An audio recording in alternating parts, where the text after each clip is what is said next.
From the studios of Farm Journal Broadcast, this is U.S. Farm Report. Welcome to U.S. Farm Report. This weekend, I'm Tyne Morgan, and we're on the road from Farm Journal's Milk Business Conference. From monstrous cheese demand to inflation's impact on farms across the country, we're diving into dairy this weekend on the show. The Fed's decision to raise rates. Are more hikes yet to come? We're going to get rates up to somewhere between, let's say, 5 and 5.25 before they pause. Higher input and labor costs, but the bright spot is dairy demand. If we look back over the last year, we got some exciting news in October from the USDA, and that was per capita dairy consumption was up 12% over the previous year. It's a snapshot of the state of the dairy industry in our Farm Journal report. Transitioning the farm at only 50 years old. We were at a pivotal point, and we came across Transition Point Business Advisors. How Todd Malika's focus on family created a transition on his farm. And in John's world, maybe the fracking boom is over. U.S. Farm Report on the road at the Milk Business Conference is brought to you by Pivot Bio. What if you had the nitrogen you need already on seed? Pivot Bio is the first company to apply nitrogen on seed. The nitrogen you need now on seed. From Pivot Bio and by Rabo Agri-Finance. Discover how an unmatched network of local relationship managers and sector experts can help you confront agriculture's challenges and seize the opportunities that lie ahead. Growing a better world together. Rabo Agri-Finance.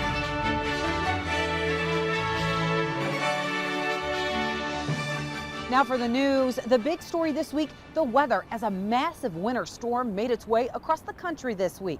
Tractor Ninja in Colorado sharing video saying there was 6-foot drifts on their property with winds howling at times, making for some incredible scenes at sunrise though. And Jacqueline Wilson saying she had to go through several barricades to get to her cows. She said the time this video was taken in Alliance, Nebraska, it was 16 degrees and winds up to 40 miles per hour, and the snow just kept coming with blizzard conditions across that area this week. So it's going to be a very slow recovery, especially in those hard to reach rural areas where there's going to be considerable blowing and drifting. That makes it real tough for livestock producers to reach and check on the welfare of their animals in the wake of this system. Other areas have seen freezing rain ahead of the storm that shut down I-90 in both directions and portion of South Dakota for a time. But farther south, that same system spawned tornadoes. A possible tornado passed through the area of Decatur, Texas on Tuesday morning. This drone video shows the aftermath. And moving east, a tornado struck the town of Farmerville, Louisiana in the northern part of the state. Police in the town say 25 people were injured, some critically after the storm leveled one neighborhood. Tornado warnings were also issued in Mississippi, where mobile homes were destroyed in Sharkey County. Well, USDA rolling out yet another round of funding for climate-smart agriculture. USDA Secretary Tom Vilsack announcing a second round of funding for the Partnerships for Climate-Smart Commodities program. The Secretary awarding $325 million in taxpayer funding. It involves 71 smaller projects for this round. Vilsack saying this latest round is focused on projects targeting underserved producers and partnerships with minority-serving academic institutions. The Secretary making the announcement at Tuskegee University in Alabama, which received funding for 2 projects focused on pasture improvement and sustainable grazing. We have a unique opportunity and a responsibility to reach out to those historically underserved producers who have been hit hard, to reach out to those small-size farming operations, to let them know that they too can participate fully and completely in a significant opportunity that USDA is providing. This round follows an initial round of $2.8 billion in funding across 70 larger projects, which were announced in September. Total funding awarded under both rounds stands at $3.1 billion. Well, one industry facing major challenges right now, Florida's orange producers. U.S. officials say the state's orange production is forecast to be down 36% from earlier estimates. That's partially due to 2 hurricanes battering key growing regions. USDA predicts about 20 million boxes are expected to be produced this season in the state. That's a drop from 28 million in the agency's October estimates. The most recent numbers also show a drop of 56% compared with last season. Other citrus crops are also forecast to be down, and officials say the reductions will drive up prices for orange juice and other products while increasing foreign imports.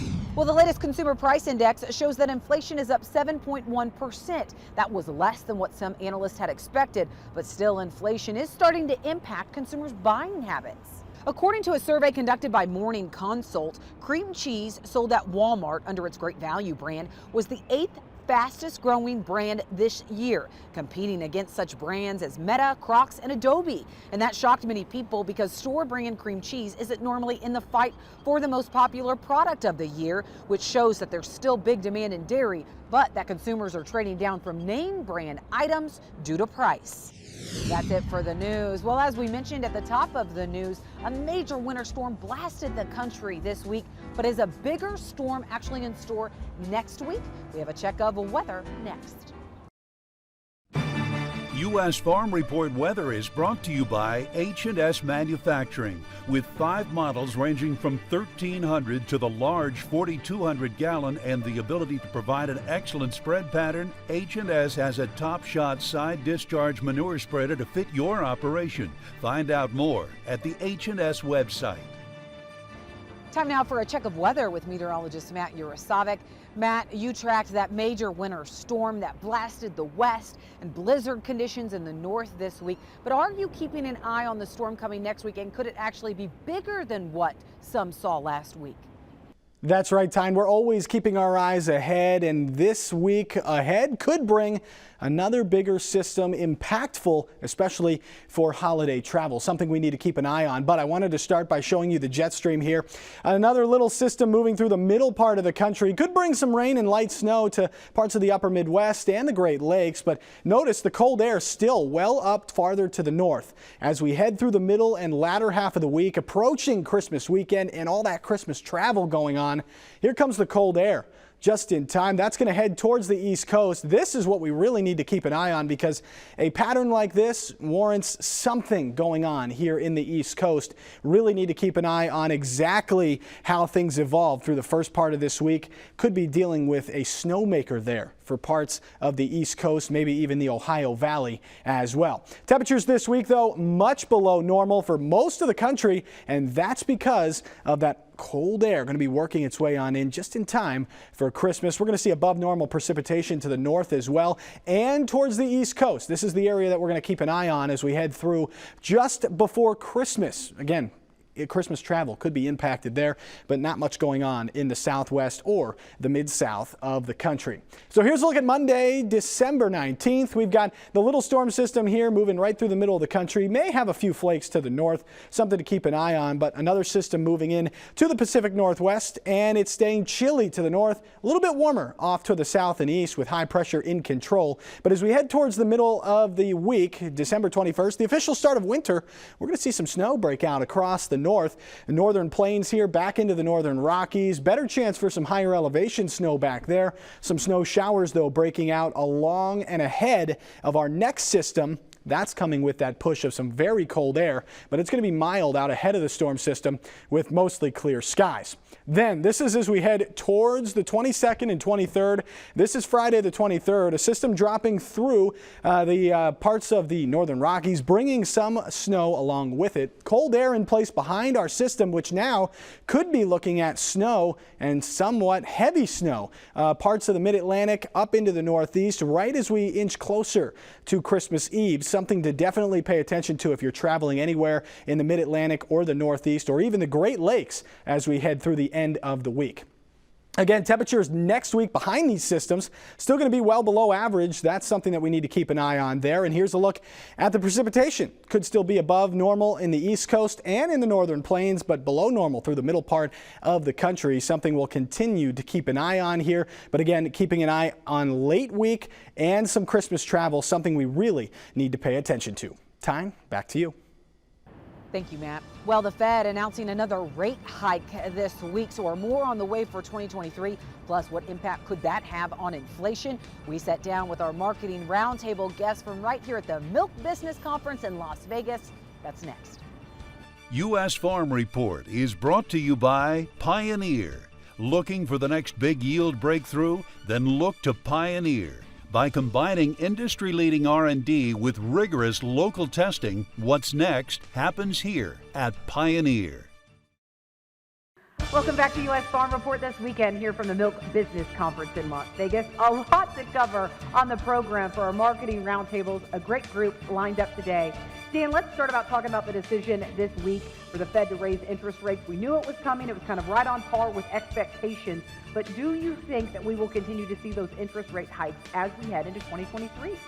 Yeah, Tyne, as we look at today, they raised it 0.5%, so we're 50 basis points. We're now at 4.25 to 4.5, and the Fed indicated that it will continue to raise rates in 2023. No easing or pause from their perspective till 2024. I'm not sure if that's 2 or 3 more increases, but I think it's in that space, and so we're going to get rates up to somewhere between, let's say, 5 and 5.25 before they pause. I think the next rate increases will be 1/4, not 1/2 or 3/4. Roland, what is Rabo AgriFinance's expectation as we look at interest rates into the new year? Yeah, our house estimate's spot on with Dan's. The consensus at Rabo is that there'll be 2 25 basis point hikes early next year, and then the Fed will see how that shakes out. I can tell you that's kind of a consensus. That's a consensus estimate. Not everyone agrees, right? We definitely, and Dan alluded to this. Some of us see the opportunity or the chance that there might be a third 25 basis point hike as we get to mid-year. Yeah, and you look at how those hikes are impacting producers in the room. But Mike, you look at inflation too. It has been amazing to see domestic dairy demand not waver much, even with inflation and the impact on the dairy aisle. Absolutely, and that's one good news story for dairy is that as consumers have traded down away from maybe going out for a really expensive steak and still ordering pizza, that we're still in the mix. And you know, consumers have continued to fund part of their lifestyle with greater debt loads, but that doesn't seem to have slowed them down in any capacity. The real question will be as we come into the new year, how do we move through the quote-unquote retail hangover of January and February, and how do they respond in their spending habits? Yeah, but Dan, today, is there an explanation on why dairy demand has been so strong and consumers haven't backed away from some of those products at the store? It's not only strong, it's record large. I mean, we are looking at a bangbuster year 2022 in terms of dairy demand. And I think it's based on all the cash that was out in the system and that people still had some leftover from COVID payments and everything else. It's going to take a while to bleed that off. I worry more about the middle of next year in our work, but as I think about it, I don't think that dairy demand is going to suffer all that much.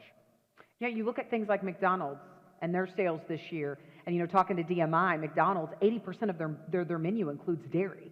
Great news for the dairy sector, but as we head into 2023, Roland, are you concerned that dairy demand domestically can keep this pace? Well, I think we have to at least keep our eye on it, and we have to have some concern, but we still think dairy demand is going to be very, very robust in 2023. We have to especially keep an eye on the second half of the year where Rabobank's calling for a U.S. recession. And we know real incomes have continued to go down. So, yes, we're keeping an eye on it, but again, we're a global player in this dairy deal. And when you look at the globe, we think overall dairy product demand on a milk solids basis is going to stay pretty robust in 2023. Mike, if exports can hold strong, even if we see dairy demand domestically come down a bit, what impact could that have on milk prices? Well, obviously, if we see strong exports, that's a bonus to milk price all the way across the board. You know, but to build off of one of the things that Roland was touching on, one concern we do have is with European consumer demand and how that's going to play out, because we all kind of essentially pull from the same, you know, total pool. And if all the high energy prices and the major headwinds they're experiencing there have a big impact on their demand, that could ripple backward and cause a little lesser export demand on our front. So, you know, that is certainly something we're watching, but if we can pull off strong exports, that would be great. Well, the strong U.S. dollar hasn't impacted exports in a big way so far, Dan. So what is your expectation when it comes to exports for the new year? We think exports stay strong. We would say that when the Fed gets to the point that they're going to pivot the next 2 rate hikes, that the dollar will start to drop based on the debt that the U.S. government has assembled, maybe $31 trillion today, Tyne. So as you think about the future, the dollar starts to come down. We're actually optimistic on exports. And to the EU, I've got their cow numbers coming down, so I don't think they're going to be the bigger export potential that they've been. So all in all, I'm generally optimistic. The record beef prices also pay into this because as a consumer trades down, he's going to look to dairy rather than, let's say, steak or hamburger. All right, well, we're expecting a monster crop in South America. Is that the case? Also, we need to navigate the turbulence happening in Ukraine and what that means for global grain supplies and the impact on grain prices and feed prices. We'll do all of that, but first, we need to take a quick break, and then we'll have much more right here on U.S. Farm Report.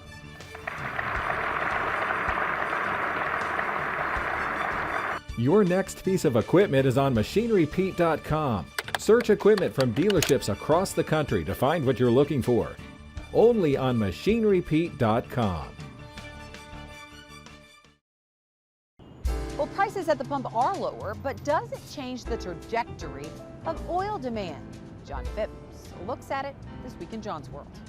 Just in time for Christmas, gasoline prices have dropped significantly. Now, I'm talking on this 10th of December when I wrote this, and we've learned to expect some volatility.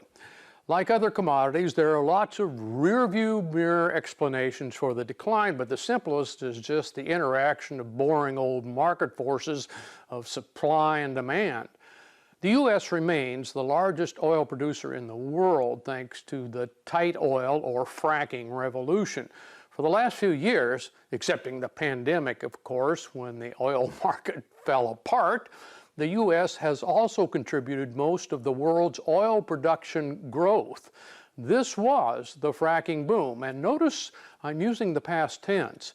Even when oil prices rose over $120 this year, U.S. producers didn't rush to drill. Instead, U.S. tight oil producers have quietly become another OPEC. Early investors in fracking made fortunes until they didn't. There is something sobering about a negative price that makes investors and boards of directors a little more conservative. The prevailing management attitude switched from drill baby drill to pay baby pay. Investors and CEOs decided OPEC might not be completely wrong. Investors want dividends and executives want raises instead of plowing profits into more rigs. The cowboy days of fracking are probably over. In fact, competing for market share may be a quaint business practice from the last century in many industries. As fewer firms control more of specific markets, Econ 101 principles may not apply as well to price discovery. The question looming for oil producers is, of course, electric vehicles. Farmers may be missing the point with their strong aversion to EVs. Even if we think they are infeasible, all we have to do is not buy them. If millions of urban dwellers do, oil demand will certainly be under considerable pressure. Pumping more oil makes less sense if the number one market could start shrinking. It appears there is a get it while the getting is good philosophy emerging among oil producers. The fracking boom and the resultant lower gas prices were a huge lift to our economy, but that party may be over. You might say that fracking is under new management. Thanks, John, and don't forget, we will post his commentary. You can find that on the Farm Journal YouTube page. All right, we need to take a quick break, and then when we come back, we check in with Machinery Pete for Tractor Tales this week. Hey, you Mini Mo fans, this week's Tractor Tale is for you. We're heading to Kansas to check out a 1967 G1000. This is the 83rd one made in 67. They made them in 67, 68, and 69. This one here is, I'm not sure, late 68 or middle 68, 69, they went to a nice chrome emblem on the side that says Vista. But back on the early ones, like this one, they just printed up on the hood. Talk about setting up high. When you get up on that thing, and you can see how much it towers over me.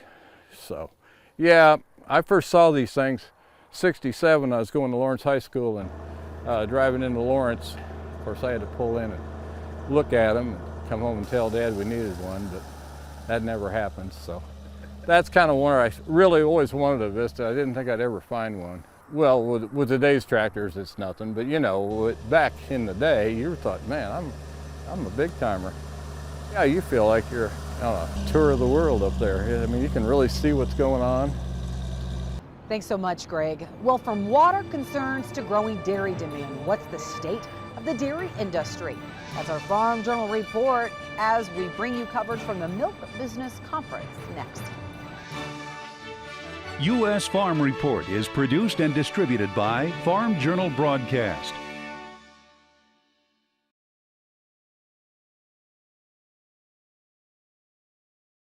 Welcome back to U.S. Farm Report.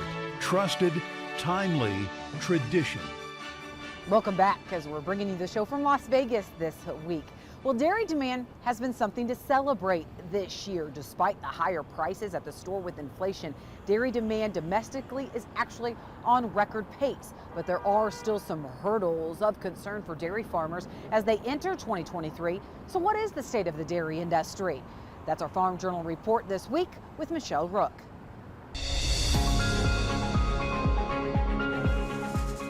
As we look to 2023, the nation's dairy producers are facing some of the same headwinds they did this year. They're just going to be amplified. One is continued inflation with high prices for feed and other inputs. Overall feed costs are huge, but it goes back to management also and the efficiency of your herd. The cost of borrowing money for dairy producers is also doubled from a year ago, and the Fed is signaling additional interest rate increases early next year in their ongoing effort to curb inflation. If you look at 7th District data, they are now looking at operational loan costs being at around 6.8%. If you needed to borrow money to buy farmland, it's about 6.5%. This is up about 3 percentage points from last year, substantially. And so whatever your interest rates costs were last year, it's going to be double. The cost and availability of workers is another hot button issue for dairy producers. Labor. It's labor, labor, labor. We've been talking about labor for a long time. I'm not very hopeful that we're going to get anything done there. However, some Washington insiders are more optimistic about movement on immigration policy in 2023. I'm one of the few who think we have a 6-month window in early 2023 with the new Congress to get a mini immigration reform through from both houses of Congress, the House and the Senate. But in the meantime, dairy producers say they'll have to rely on more technology to fill the gap.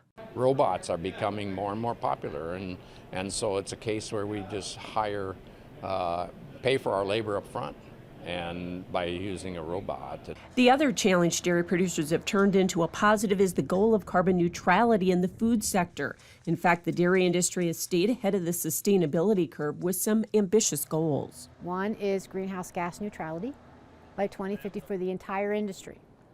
The second is water quality improvements and then water quantity improvements. Those align with the goals of the food industry, like the world's largest food and beverage company, Nestle. But then we went even closer to today and said, well, we need to reduce 20% by 2025 and 50% by 2030. To get there, Nestle is working with dairy producers to cost share or provide financial incentives. We then partner together, we create those contracts where that setup is happening, and we help those practices come to life at the farm. And we've also interacted with farmers that have already been doing practices, have generated some sort of carbon asset, and want to sell that, right? Starbucks has the same carbon benchmark for the 1% of the U.S. fluid milk they purchase annually and is working directly with dairies in states like California to source milk sustainably. To go on farm and to benchmark and understand our carbon and water footprint, to start working on a standard really that goes a little bit further environmental stewardship and works on animal care as well as the social impact. And producers like Arlene Vandereyck are already lowering their carbon footprint, converting biogas from methane digesters into biofuel. It turns it into fuel for heavy-duty vehicles. So we have 65,000 cows involved with all of the dairies put together. So for every 5 cows, 1 fossil fuel truck gets taken off the road, basically. So that's pretty amazing. Despite these headwinds, the dairy demand story has been a positive one, even with inflation. So dairy producers hope that will help support milk prices in 2023 at levels that will surpass the higher price of production.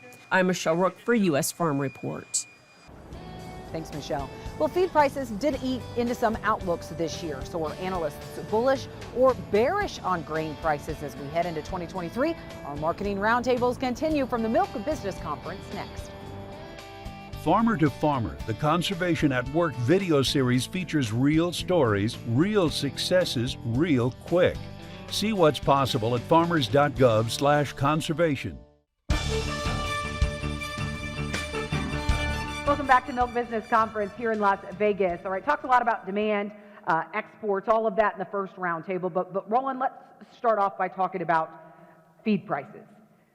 Held very strong this year. We saw grain prices, a really good year overall for grain prices. But for dairy prices in the room, that's been a pain point when it comes to feed prices. What is Rabo's expectation for grain prices as we head into 2023? Yeah, we're actually pretty bullish on grain prices. We think next year, average-wise, feed prices for dairy could come down by 5 to 10%, and really that's not much given how high they are today. So we expect corn, for example, to likely average around that $6 range through 2023, just as a good example of a proxy.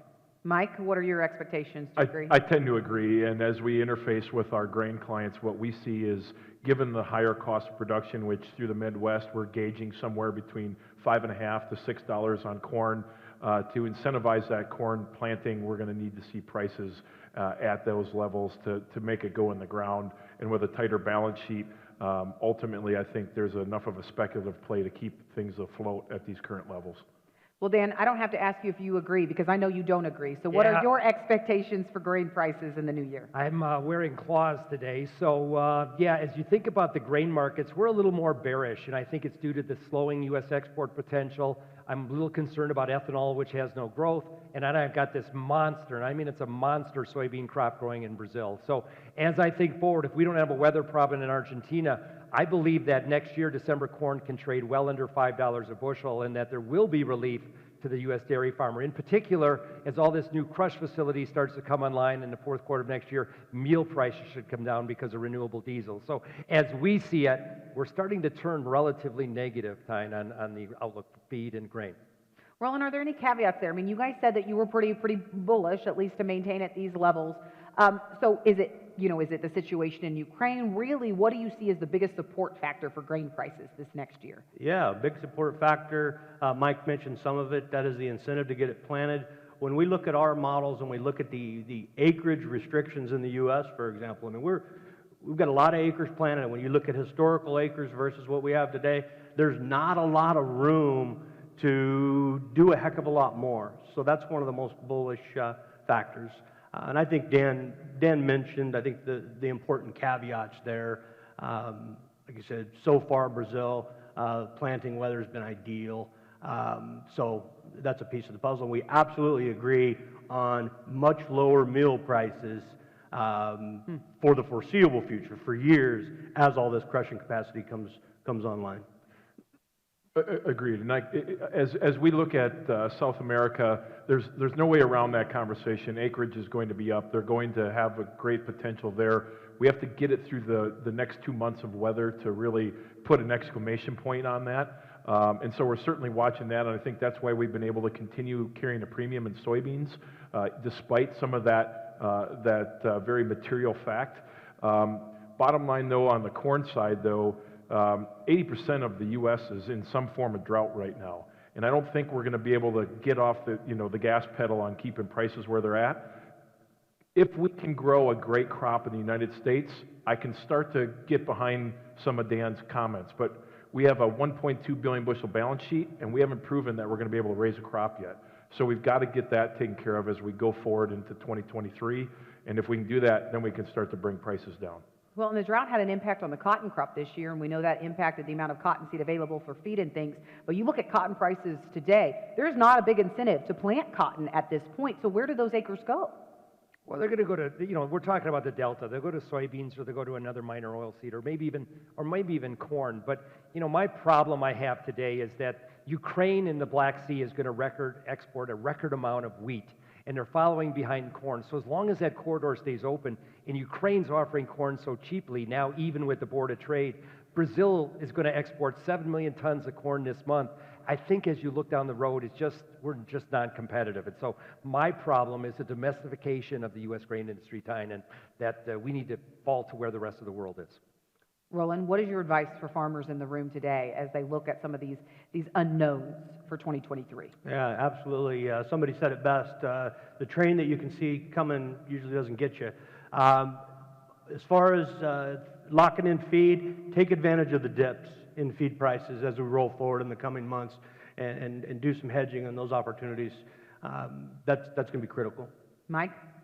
I would offer the same, and the reality of it is maintain a spirit of flexibility in your risk management. That's the one thing I would drive home, because I don't know about you guys, but the reality of uncertainty isn't going away in my world anytime quick, and we all share the same world.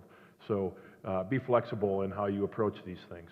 Dan, what do you want to leave them with? Everything costs more, including the doubling of your interest costs into your head as the central bank is doing what it's doing. Know your cost, know your margin, lock it in when you can, at least on 40 to 50%, because this is a year that it's not willing to gamble on a lot higher prices, whether it's milk or grain. All right, thank you all for joining us. We appreciate it. We need to take a quick break, and then we'll be back with much more U.S. Farm Report in just a moment. Well, Todd Malika isn't your typical dairy farmer. At the age of 50 years old, he decided to make the transition of the farm to the next generation, a decision that he says he does not regret. So what makes Todd Malika and Malika Enterprises a successful farm and the 2022 top producer of the year? Clinton Griffiths gives us a glimpse of his operation.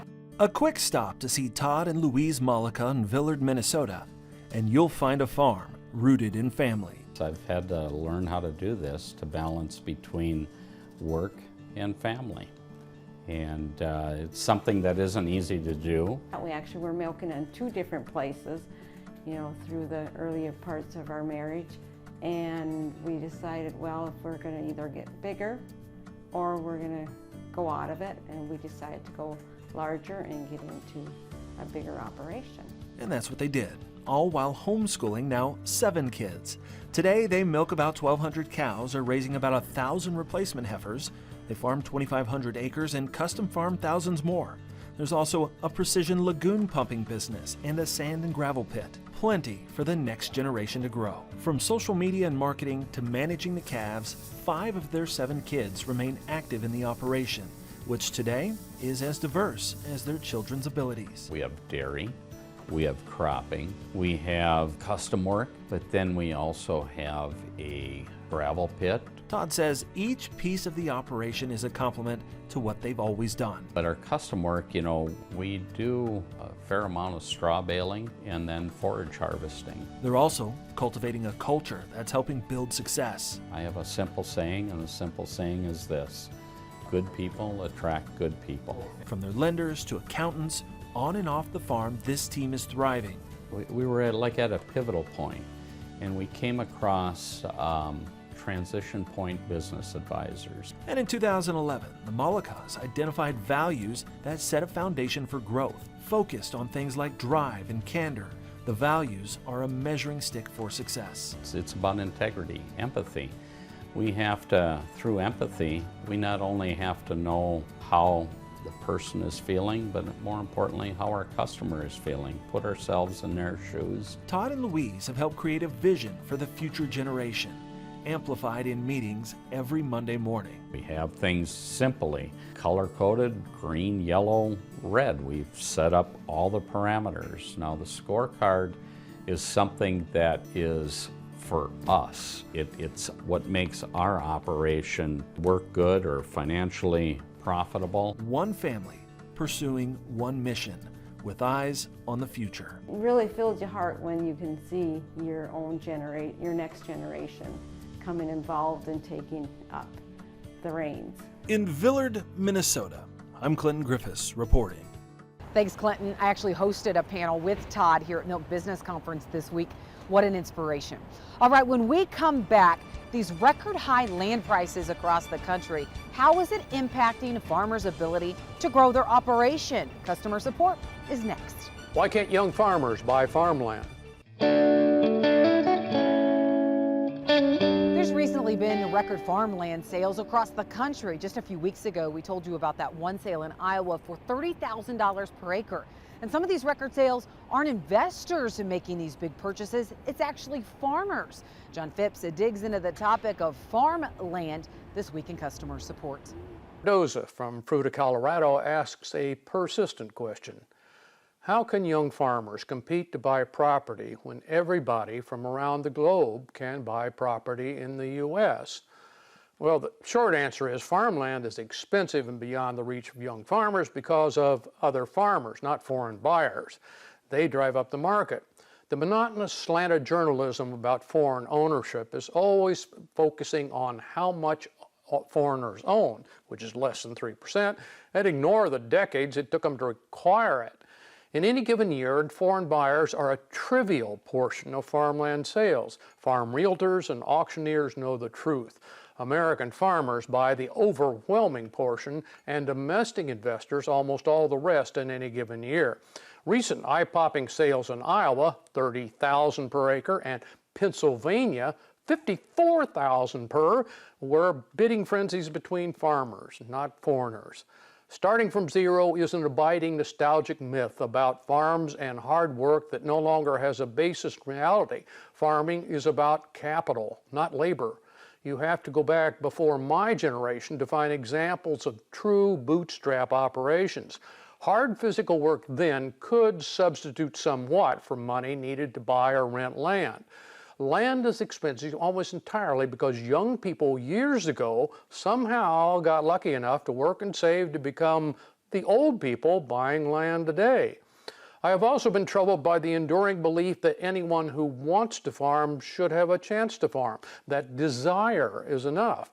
There's no similar expectation for other occupations, largely because farming is a zero-sum occupation. There's only a fixed amount of land, and every acre has a line waiting for a chance to buy or farm it.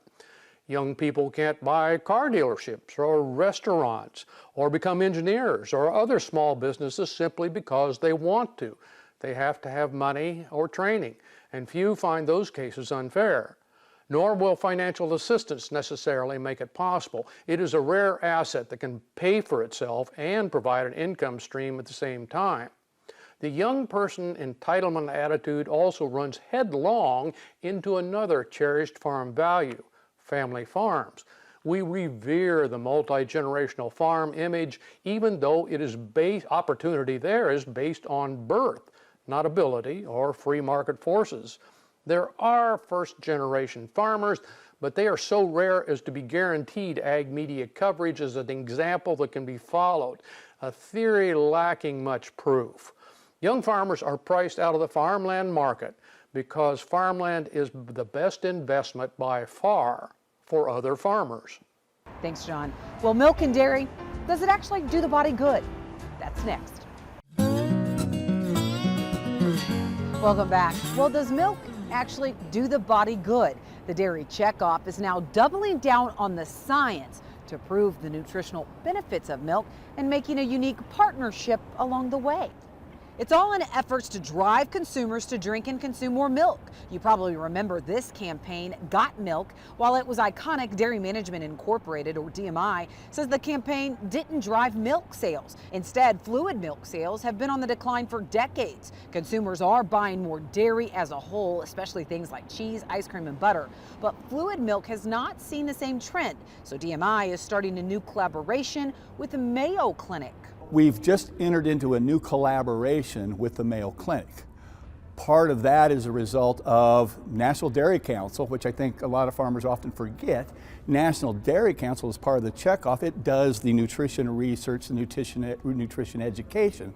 So that collaboration is a long-term collaboration, as research always is, but it's focused on the role of dairy foods, particularly whole foods, and the science behind it in cardiovascular and metabolic conditions.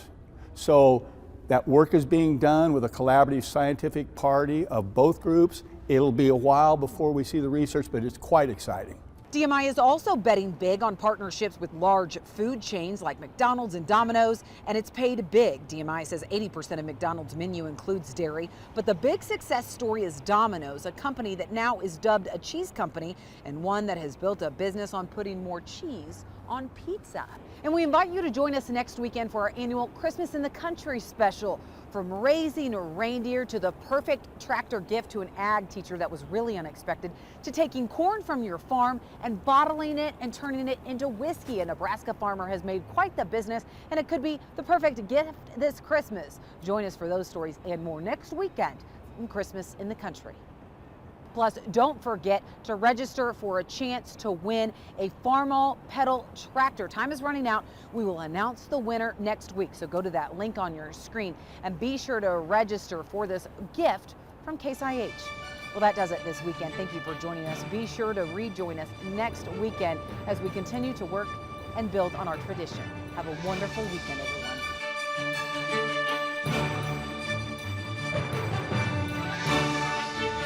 U.S. Farm Report is produced and distributed by Farm Journal Broadcast.